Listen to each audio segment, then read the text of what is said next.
પણ આપણને આપ્યું હોય એમાંથી 10મો ભાગ 5મો ભાગ સારા કાર્યમાં વાપરીશું તો લક્ષ્મી મહાલક્ષ્મી થાય. અને આવા સરસ પર્વ છે.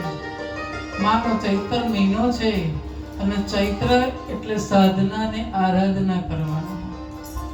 આસો મહિના શારદીય નવરાત્રીમાં ગરબા ગાવાના હોય. ચૈત્રમાં તમે જેટલા જપ તપ આરાધના કરો, અનુષ્ઠાન કરો,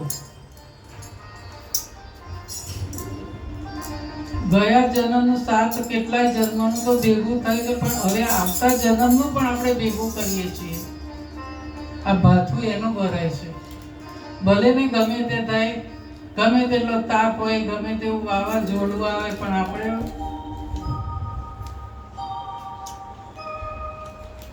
કાલે ચિંતા કરતા હતા કે કાલે શું થશે. આ વાવાઝોડું લઈને તો જોડે ફરો છો, પછી બીજું વાવાઝોડું ના આવે.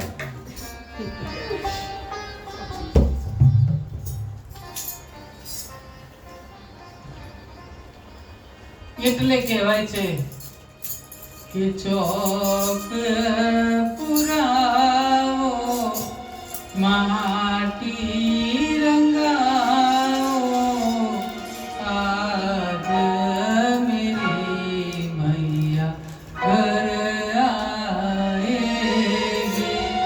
ખબર સુનાવો, ખુશી રે મનાવો, આજ મેરી મૈયા ઘર